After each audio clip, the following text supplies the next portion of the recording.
Hello friends, स्वागत है आपका हमारे यूट्यूब चैनल हिंदी हब में। आज हम लोग सबसे इम्पॉर्टेंट टॉपिक अलंकार को देखेंगे और उसके अंतर्गत सप्तालंकार, अर्थालंकार तथा उभयालंकार को और शब्दालंकार के अंतर्गत अनुप्रास तथा यमक को देखेंगे। तो आइए हम लोग अलंकार को देखते हैं। तो अलंकार की परिभाषा जानने से पहले सबसे पहले हम लोग अलंकार शब्द का शाब्दिक अर्थ समझते हैं। तो जैसा कि अलंकार शब्द का शाब्दिक अर्थ आभूषण होता है। अगर हम अलंकार का विच्छेद करते हैं तो अलम एक साइड होता है और कार एक तरफ होता है। तो अलम का अर्थ होता है शोभा और कार का अर्थ होता है करने वाला, यानी कि शोभा करने वाला यानी शोभा बढ़ाने वाला अलंकार कहलाता है। आइए परिभाषा हम देखते हैं। काव्य में भाषा को शब्द अर्थ से सुसज्जित तथा सुंदर बनाने वाले चमत्कारपूर्ण मनोरंजन ढंग को अलंकार कहते हैं। अलंकार का शाब्दिक अर्थ आभूषण, जैसा मैंने अभी आपको बताया कि अलंकार शब्द का शाब्दिक अर्थ होता है आभूषण। जिस प्रकार सुवर्ण आदि के आभूषणों से शरीर की शोभा बढ़ती है, उसी प्रकार काव्य अलंकारों से काव्य की, ठीक है। जिस प्रकार कोई भी मनुष्य सोने आदि के गहने पहन लेता है तो उसके शरीर की सुंदरता बढ़ जाती है, उसी प्रकार काव्य में अलंकारों से काव्य की सुंदरता बढ़ जाती है, ठीक है। और आइए आगे हम देखते हैं अलंकार के भेद। तो अलंकार को 3 भागों में विभाजित किया गया है। पहला अलंकार शब्दालंकार है जो शब्द पर आश्रित होता है, दूसरा अर्थालंकार अर्थ पर आश्रित होता है और तीसरा उभयालंकार शब्द और अर्थ दोनों पर आश्रित होता है। शब्द अलंकार शब्द पर आश्रित होता है, इसका मतलब क्या है? इसका मतलब ये है कि जिस वाक्य से यानी कि जो शब्द से काव्य में चमत्कार उत्पन्न होता है उसे शब्दालंकार कहते हैं। और अर्थालंकार मतलब जिस अर्थ से यानी कि यदि अर्थों से काव्य का चमत्कार उत्पन्न होता है तो वहाँ अर्थालंकार होता है।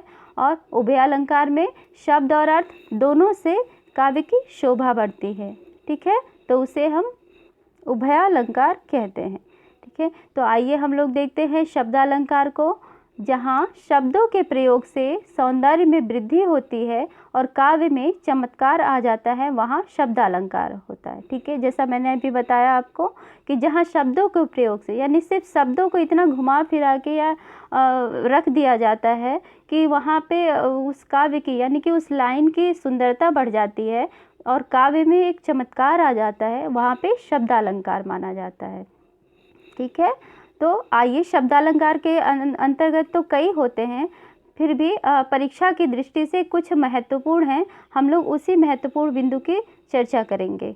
तो आइए पहला देखते हैं हम लोग अनुप्रास अलंकार, दूसरा यमक अलंकार, तीसरा श्लेष अलंकार और एक हम लोग और जोड़ेंगे जो परीक्षा में पूछे जाते हैं, वो है वक्रोक्ति अलंकार, ठीक है। ये चारों जो है शब्दालंकार के अंतर्गत आता है, ठीक है।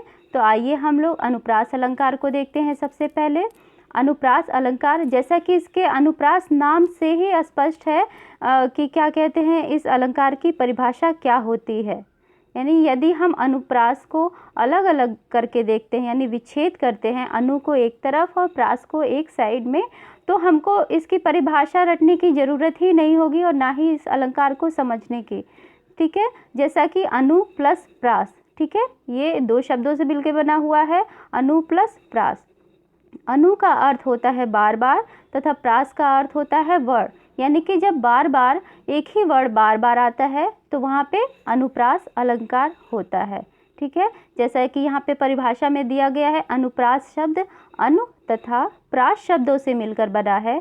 अनु शब्द का अर्थ है बार बार तथा प्रास शब्द का अर्थ है वर्ण, ठीक है, यानी बार बार कोई वर्ण आता है तो वहाँ पे अनुप्रास अलंकार होता है।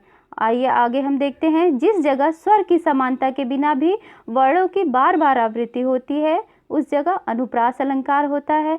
इस अलंकार में एक ही वर्ण का बार बार प्रयोग किया जाता है, ठीक है। जैसा कि ये ऊपर वाली लाइन से ही स्पष्ट हो गया है कि बार बार एक ही वर्ण आए, वही इन नीचे वाली परिभाषा में भी दिया गया है कि अलंकार में एक ही वर्ण का बार बार प्रयोग किया जाता है, यानी एक ही वर्ण का बार बार जहाँ आना होता है वहाँ पर अनुप्रास अलंकार होता है, ठीक है। आइए इसको हम उदाहरण से अच्छी तरह समझते हैं।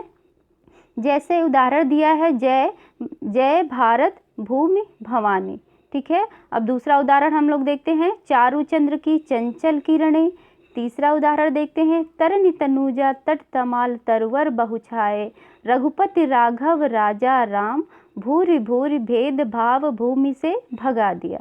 ठीक है, तो आइए इसको पहले से हम लोग शुरू करते हैं। जैसे इसमें दिया है जय भारत भूमि भवानी। ठीक है, तो इसमें दिया है भ, भारत का जो भ है, भूमि का जो भ और भवानी का भ।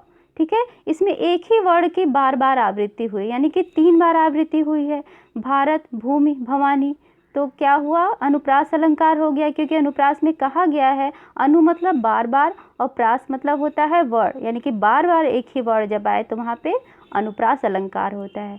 उसी प्रकार देखिए अनुप्रास अलंकार का दूसरा उदाहरण, चारु चंद्र की चंचल किरणें। जैसे चारु का च, चंद्र का च और चंचल का च च।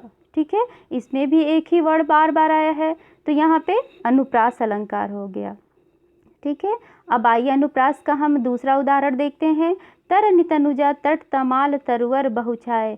यहाँ पे भी त की आवृत्ति बार बार हुई है, इसलिए यहाँ पर भी अनुप्रास अलंकार है। और जैसे रघुपति राघव राजा राम, रघुपति में र, राघव का र, राजा का र और राम का र, इसमें भी र की आवृत्ति बार बार हुई है, तो यहाँ पर अनुप्रास अलंकार हुआ है। आगे हम उदाहरण देखते हैं इसका, भूरि भूरि भेद भाव भूमि से भगा दिया। यानी कि इसमें भी भ की कई बार आवृत्ति हुई है।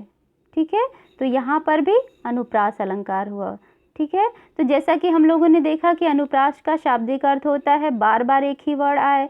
ठीक है, तो हम लोगों ने उदाहरण में देखा कि बार बार एक ही वर्ड आया हुआ है, एक इस लाइन में बार बार एक वर्ड आया हुआ है, इसलिए हम लोग इसे अनुप्रास अलंकार का उदाहरण कहेंगे। वैसे आप लोगों के परीक्षा में इस प्रकार के कुछ क्वेश्चन आते हैं, जैसे कि ये लाइन पूछ देगा कि दे देगा जय भारत भूमि भवानी। ठीक है, सिर्फ यही एक लाइन दे देगा और उसके बाद ये पूछेगा कि इस पंक्ति में कौन सा अलंकार है, तो आप लोग तुरंत देखेंगे कि इसमें भ की आवृत्ति बार बार हुई है, तो ये अनुप्रास अलंकार है। उसी प्रकार अगर जो ये भी लाइन दे दे कि चारु चंद्र की चंचल किरणें, तो आप लोग इसको भी तुरंत कैच करेंगे कि इसमें च की आवृत्ति बार बार हुई है, तो ये अनुप्रास अलंकार है। ठीक है, तो अनुप्रास अलंकार आप लोगों को अच्छी तरह से समझ में आया। आइए अब हम लोग आगे बढ़ते हैं, नेक्स्ट यमक अलंकार को देखते हैं। ठीक है, तो यमक अलंकार का उदाहरण हम लोग देखते हैं परिभाषा सहित। जिस प्रकार एक ही शब्द एक से अधिक बार प्रयुक्त हो लेकिन उस शब्द का अर्थ हर बार भिन्न हो, वहाँ पर यमक अलंकार होता है। एक बार फिर से हम लोग देखते हैं परिभाषा, ध्यान से आप लोग स्क्रीन पे देखिए। जिस जगह एक ही शब्द एक से अधिक बार प्रयुक्त हो, यानी कि जहाँ पर एक ही शब्द एक से अधिक बार प्रयुक्त हो लेकिन उस शब्द का अर्थ हर बार भिन्न हो, भिन्न मतलब अलग हो, वहाँ पर यमक अलंकार होता है। आइए इसको परिभाषा से हम अच्छी तरह से समझ सकते हैं।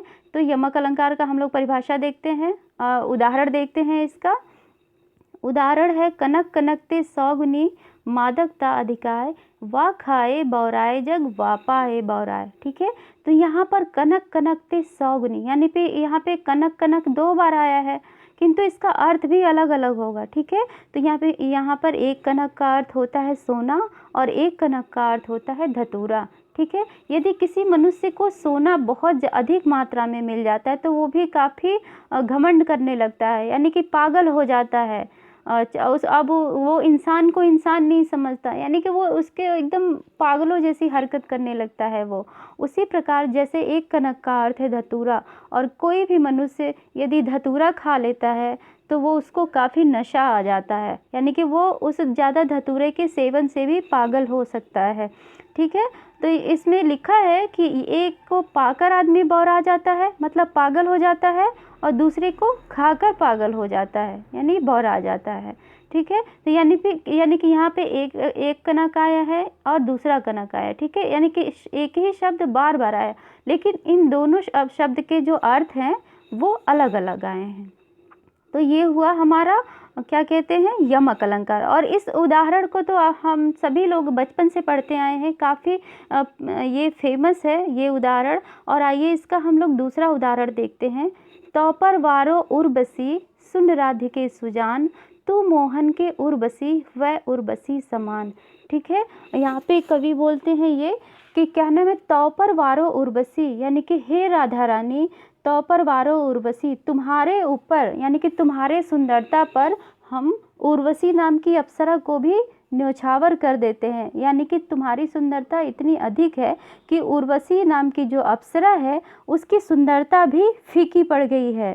ठीक है, तू मोहन के उर्वशी, तू मोहन के उर्वशी यानी कि तू मोहन के हृदय में बसी हुई है उर्वशी समान, और तुम उर्वशी यानी माला के समान हो। यहाँ पे देखिए एक उर्वशी आया है, नीचे यहाँ पे उर्वशी आया है और यहाँ पे उर्वशी आया। आप लोग स्क्रीन पे देखिए 3 उर्वशी आया हुआ है, लेकिन यहाँ पे तीनों के अर्थ अलग अलग हैं। और यमक अलंकार में क्या बताया गया है कि एक ही शब्द बार बार आए किंतु उसके अर्थ अलग अलग हो। तो यहाँ पे आया है एक ही शब्द बार बार यानी 3 बार आया है।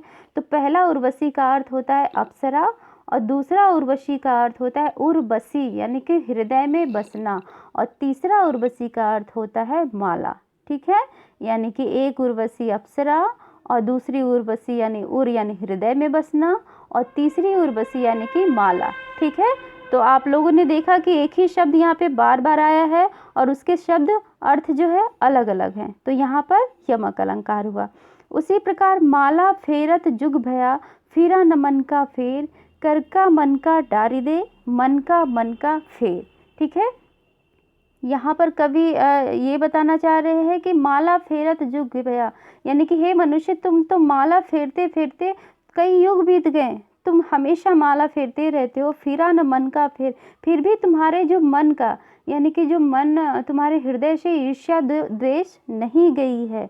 कर का मन का डारी दे, यानी कर का मन का तुम्हारे हाथ का जो माला है उसको तुम डाल दो यानी हटा दो, नीचे फेंक दो। मन का फेर, यानी तुम अपने जो मन का यानी कि जो तुम्हारे मन में यानी कि जो हृदय का जो वो है यानी ईर्ष्या द्वेष है उसको फेरो यानी उसको हटा दो, उसको फेंक दो तुम।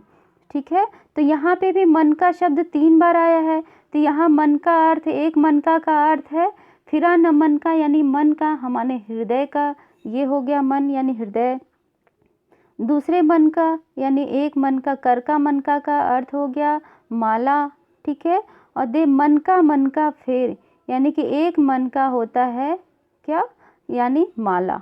ठीक है, यानी एक मन का अर्थ होता है हमारा मन यानी हृदय, और दूसरे मन का अर्थ होता है माला, और तीसरे मन का अर्थ होता है ईर्ष्या द्वेष से लिया गया है।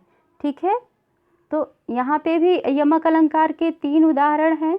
ठीक है, 3 यानी कि एक ही शब्द आए हुए हैं और तीनों के अर्थ अलग अलग हैं। तो यहाँ पर यमक अलंकार हुआ और यहाँ पे 3 उदाहरण दिए हैं, एक तौ पर वारो उर्वशी, माला फेरत जुग भया, और एक लास्ट उदाहरण है जेते तुम तारे तेते नभ में तारे, यानी कि जितना हे प्रभु जितना लोगों को का तुमने उद्धार किया। एक तारे का अर्थ यानी एक तारे का अर्थ होता है उद्धार करना और एक तारे का अर्थ होता है आकाश के जो तारे हैं, यानी जेते तुम तारे तेते नभ में तारे, यानी कि जितने तुमने उद्धार किया प्रभु भक्तों का उतना तो आकाश में तारे हैं, यानी कि आकाश में अनगिनत तारे हैं।